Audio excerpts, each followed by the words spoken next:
In today's video, we're going to head north on I-65 all the way from the southern part of Kentucky to Louisville. We'll cross the river there and finish up in Indiana. We'll be heading through Bowling Green, have some car stories for you, but most importantly, Kevin is going to discuss how he stays productive and have some tips and insights for you about that. So the day started early. Kevin got up at 4:30. The truck had shut off, so it was pretty warm in there. So instead of turning over and going back to sleep, I also decided to get up. And then they actually have rocking chairs here. And I had some cold coffee from yesterday. So I came in here to do my routine and then sit in the rocking chair for a little bit while Kevin makes his breakfast and does things around the truck. So yeah, it's a nice quiet spot this morning. Large area here, and actually a TV where they show the highlights of things to do in Kentucky, and I will say looks like a lot of fun stuff to do in this state. For us, it just starts our day. We just got into Kentucky and we're just driving through. We're on our way to Indiana. So welcome to the joy of trucking. And let's go. Not quite yet. Now it is time to go. So let's go.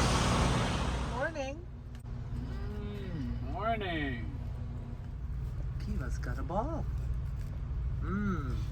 That's tearing it apart. What's for breakfast? Grits and chia seeds and sunflower seeds.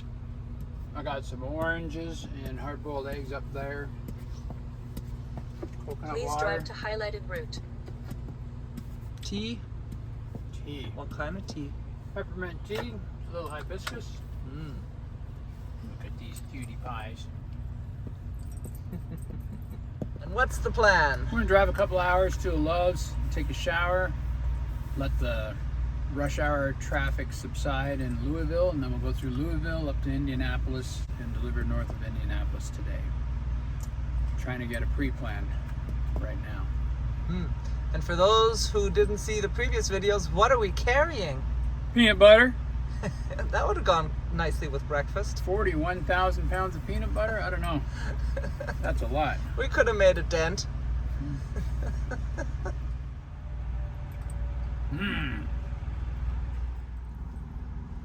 Big yawn from Grace. You have one more round. Did you have one more round this morning?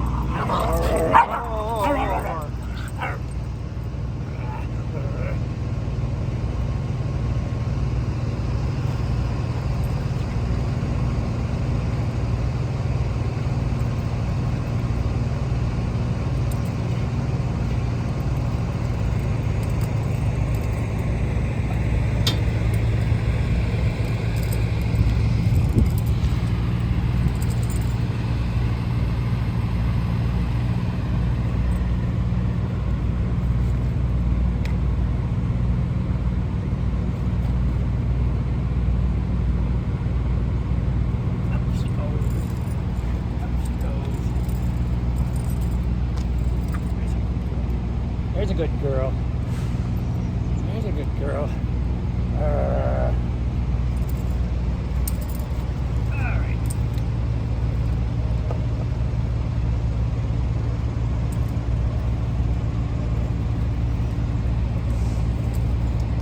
You want to wipe my feet?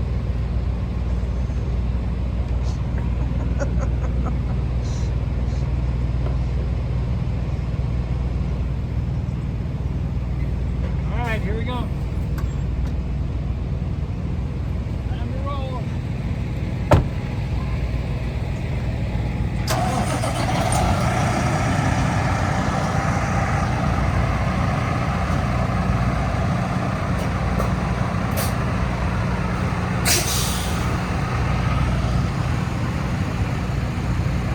One Crete driver.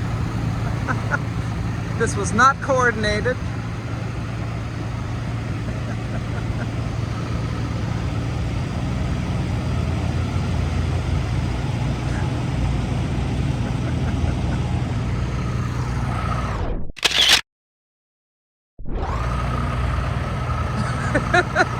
You have a great day. Thanks for posing for us.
Hey, if you're enjoying the video so far, please remember to give it a thumbs up. We'd really appreciate that. And if you decide to drive for Crete and you found our videos to be helpful, then please be so kind. Remember to use our referral code SLOKEV, SLOKEV. We would be very, very grateful. All right, now let's get on the road.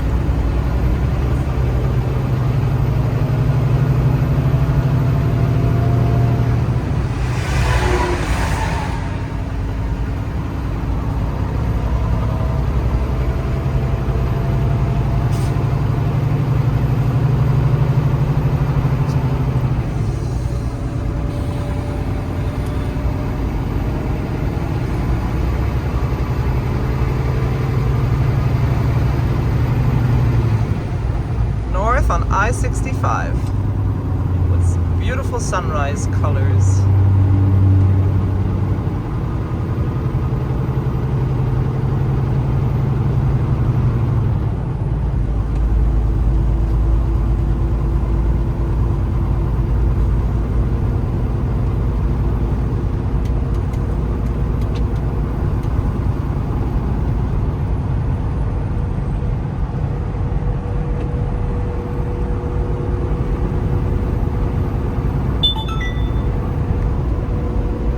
Station in 2 miles.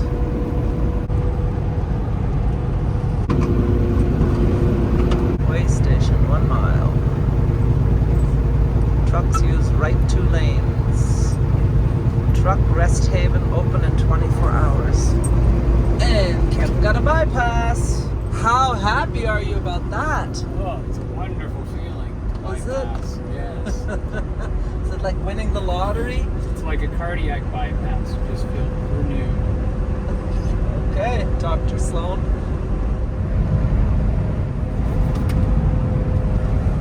Oh, closed. Oh. A hollow victory. A hollow victory, as you like to say, indeed.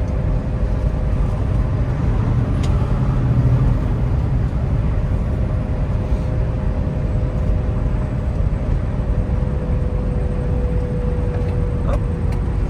But look, overnight parking. Yeah. Nice. Yeah. Good to know. You gotta remember that. 'Cause we're back here. Night. Well, I sent a message last night saying my PTA for delivering this load would be 1 o'clock in the afternoon.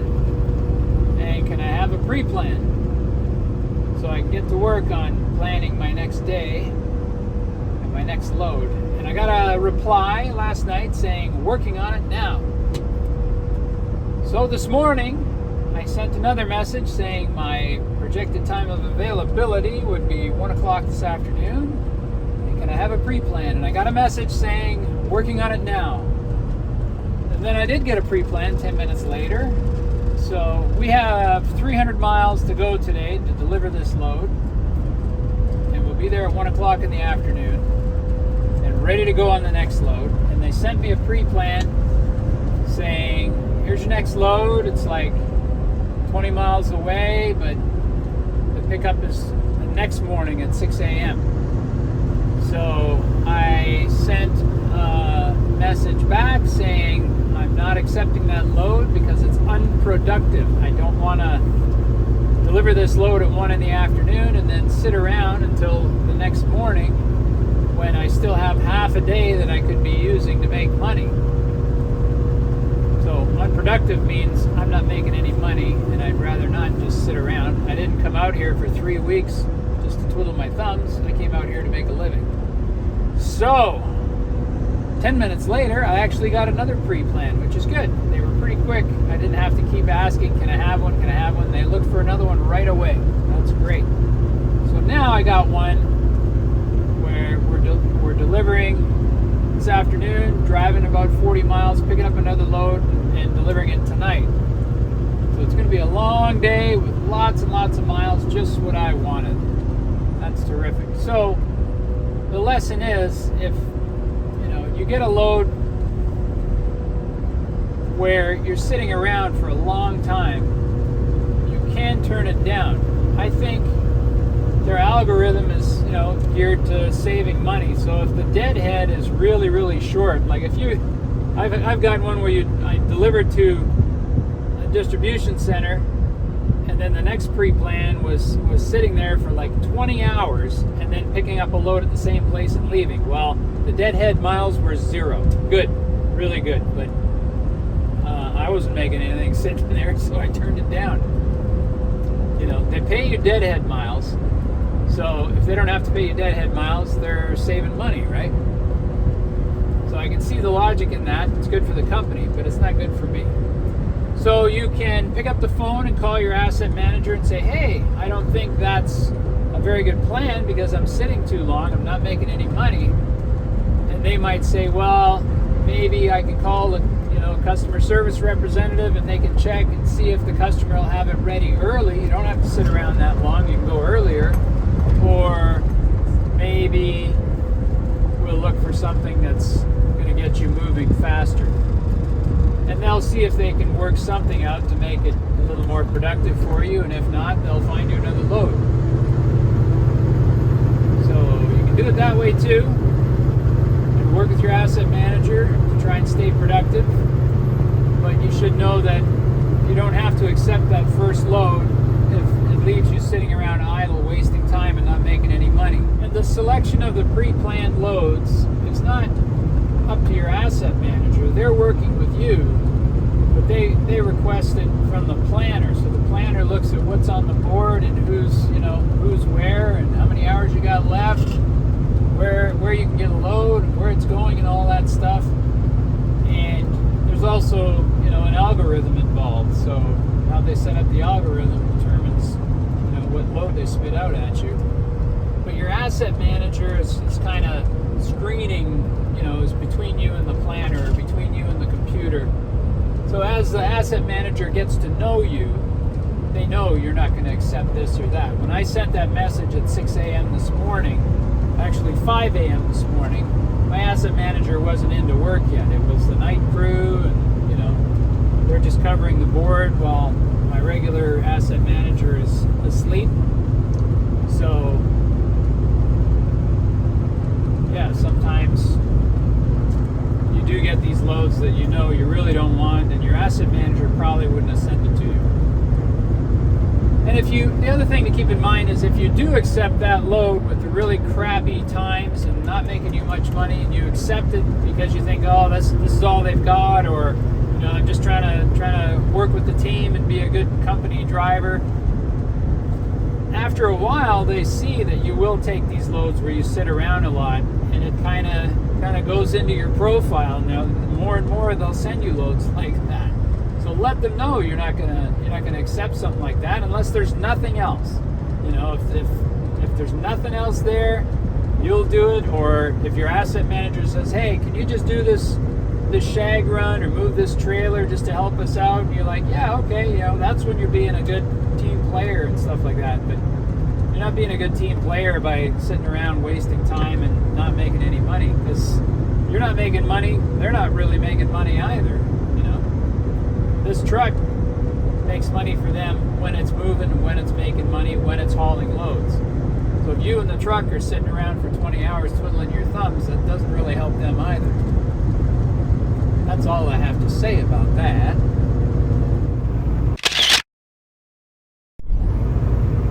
Sloan Convention Center. Yeah. So famous, they named a convention center after you. Yes, come to my convention, the Sloan Convention, where we talk about Sloans and sell Sloan t-shirts, Sloan mugs, Sloan hats. Get your own Sloan-mobile and hang out at the Sloan Convention. You can stay in the Sloan Hotel, by the way, at a discount price if you're attending the convention. And free if you're a Sloan. I'd say free. I'm trying to sell stuff here. Oh, check it out. Let's see if this guy lets room. Yeah. Oh, he's giving us room. 55 Chevy Bel Air, in mint condition. So approaching Corvette Museum. Ooh. And the factory where they make Chevrolet Corvettes. Oh. America's finest sports car. Right here in Bowling Green, Kentucky. And it's Hey, there's another one. it's a convention. They going to the Sloan convention? Probably they're all Sloans, yes. That's identical. Yeah. Same color scheme. Is it a 4-door? Whoop. I think it's a 2-door. no. That's rare. I've never seen a 2-door like that. Historic downtown Bowling Green. That's where they're heading with their antique cars. It's Saturday, so maybe there's a antique car meet or rally or show or something. Oh yeah.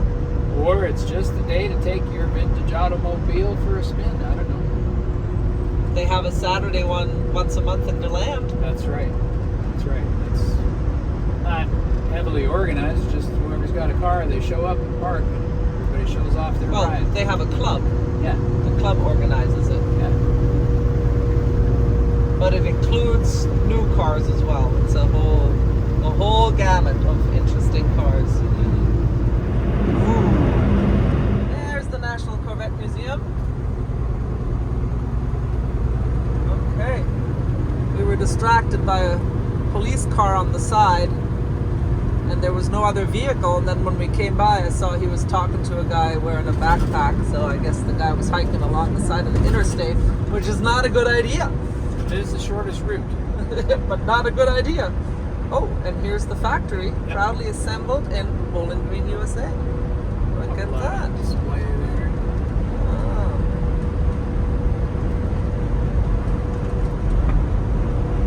Tell us in the comments if you've been to the Corvette Museum, if you drive a Corvette, what you think of Corvette. What do you think of Corvette, honey?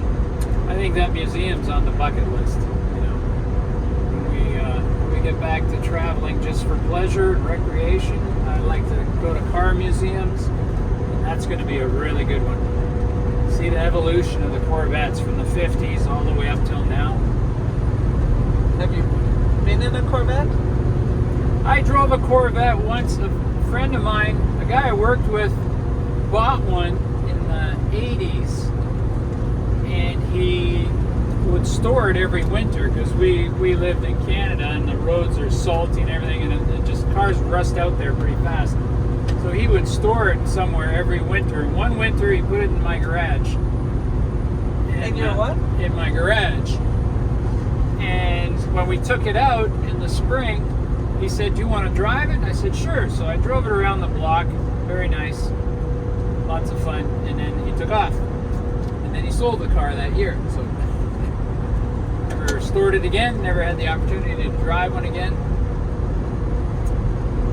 But yeah, I drove one for about half a mile. Ooh. Really slow. That left an impression. Yeah.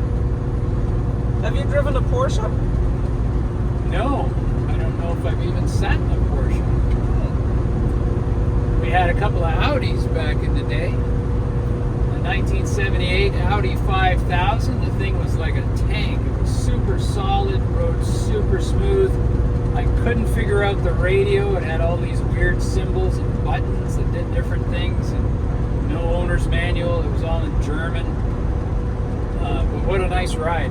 Really sweet ride. And then we had an 81 Audi 5000 Turbo. And the car was lighter, didn't have the same heavy car feel, but it was nimble. It handled really good, and with that turbo, it took off well. And the engine in those cars was actually an inline 5-cylinder. I thought that was so rare. Fahrvergnügen. Pfeffernickel, yeah. Fahrvergnügen, not just in the Volkswagen. Look over there. There's dragons. Dragons popping out of that trailer. There's a dinosaur too. Another 82 miles to Louisville. Yep. Okay, you don't have to wear a helmet, I guess, but he's holding his baseball cap down with his hand. That is hilarious.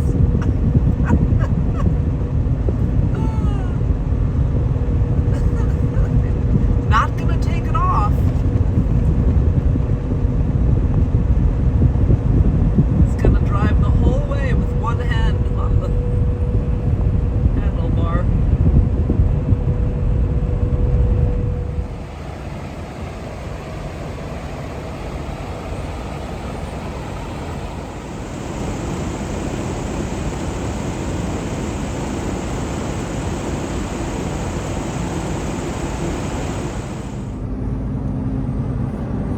So this is northbound rest area in Kentucky, and I just want to show you this. 120 spots. Really wonderful. Lots and lots of parking for truckers. How's the restroom? The restroom was wonderful. Lots of stalls, everything clean. Look, there's several rows over here. Wow. And when we first came in, there were some people parked on the side of the road coming in.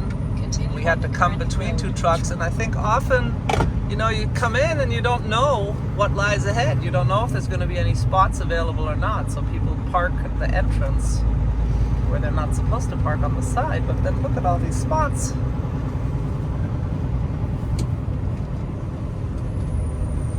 Nobody parked here beyond. Other side.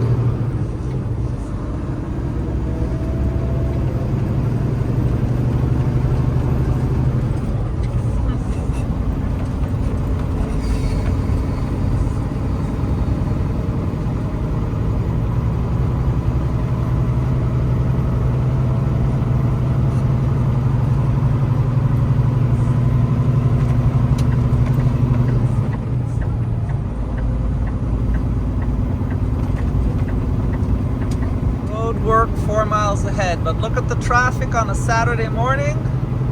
So far we are very happy about that. And now here is the Green River.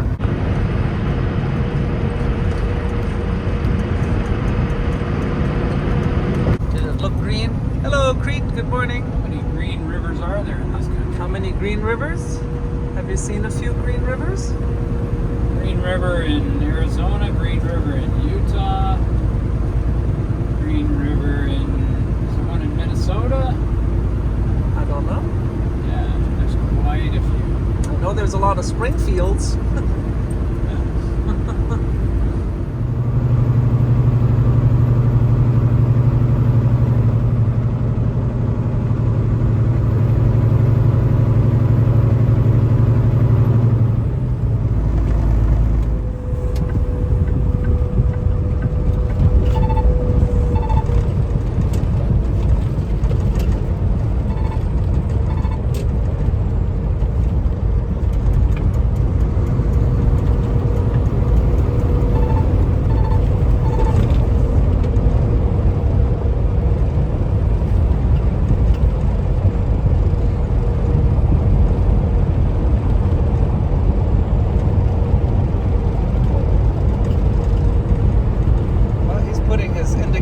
Very early. Yep. Is he supposed to be in that left lane? Nope. Moved over for me. He moved over for you He moved over so I could move over. because of the car on the side? No, because that Swift guy is only doing 60.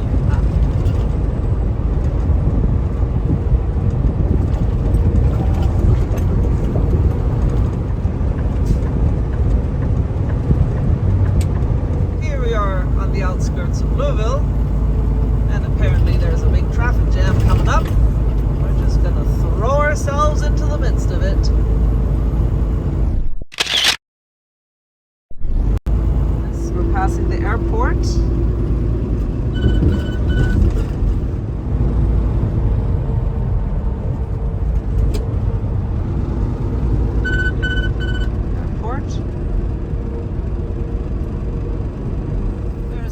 For the Fair Expo Center.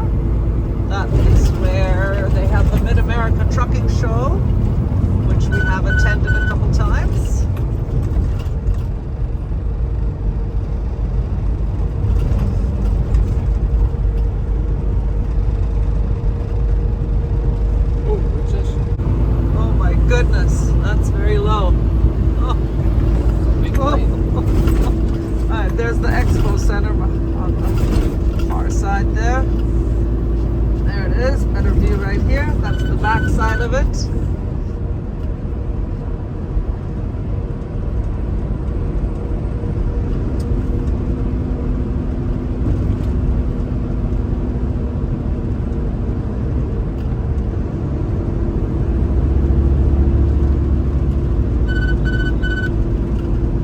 you ever have a chance. Horse trailers. Horse trailers. There's a Yeah. big horse event there, I guess. Yep. If you come for the Mid-America Trucking Show, it's all full of trucks. Construction over there in the parking lot. Lots of horse trailers. Yeah. Well, Kentucky is known for horses. Horse events.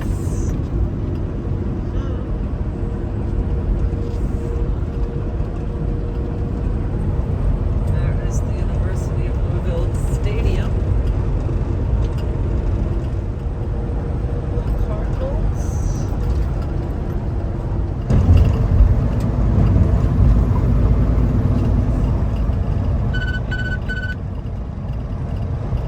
Harley.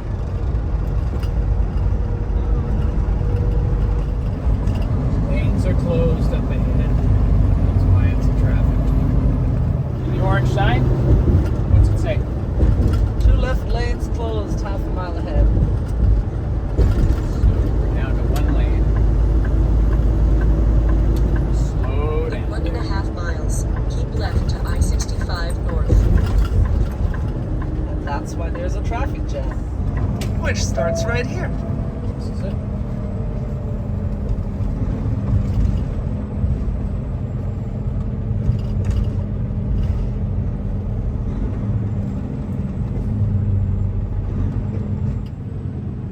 Hydrate, hydrate, hydrate. What, they don't do this on a weekday? Okay.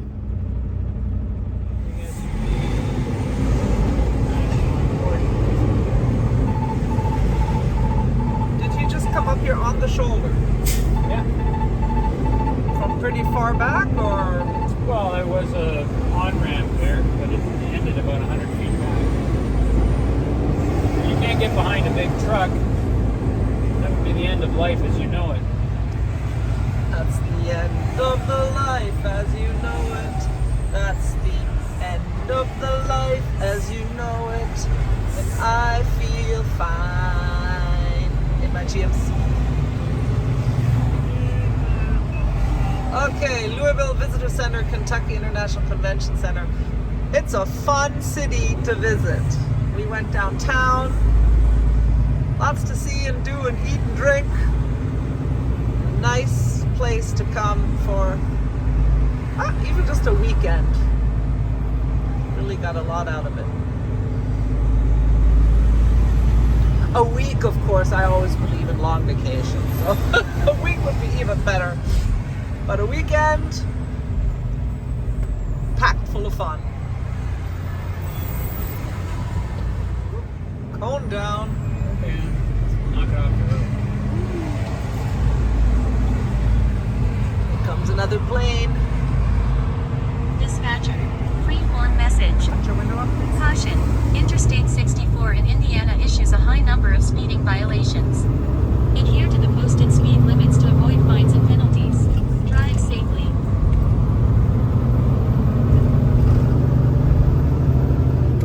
Nice buildings. Oh, trucks reduce speed.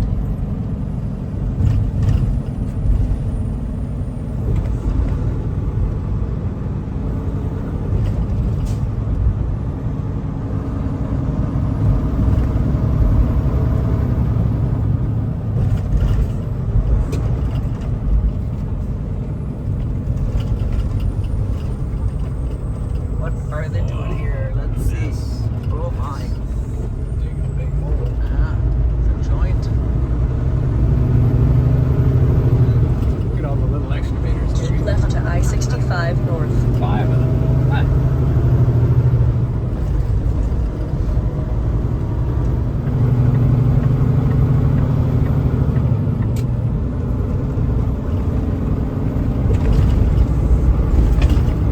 That wasn't too bad. That didn't take too long. Nope.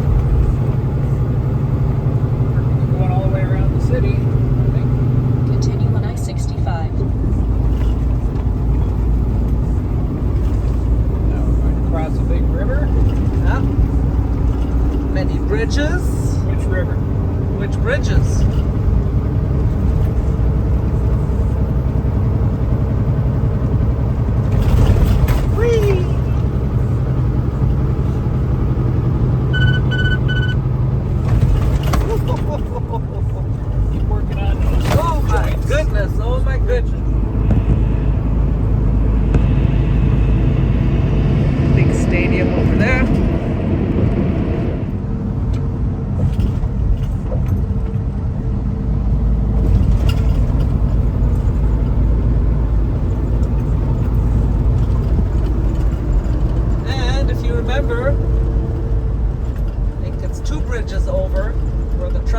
getting off the side We're here, a yeah. year or two ago. That was an amazing rescue operation. She was very lucky. And now we are in Indiana. Welcome, welcome. More to discover. And through Albany, that's where we stayed the first time we came here. A really cute Airbnb. We left the truck in Indianapolis, rented the car, came down here. Old historic mansion. It was really fun. Met some other truckers there who were also staying there, so shout out. Yeah. And now, how much further to our delivery? 162 miles. All right, and look at the lack of traffic. It's fantastic. This is great. Thank you so much for joining us today. We hope you enjoyed that ride through Kentucky. Now, welcome to Indiana. Give the video a thumbs up if you liked it. Put your comments and questions below. Do you have any insights on how to be more productive with load assignments? Hit that subscribe button and the notification bell if you want to keep traveling with us, learning about trucking. Be sure to join us in the next video when we finally arrive at the receiver with all this peanut butter. So with love from Kevin and Tanya and the girls. Bye.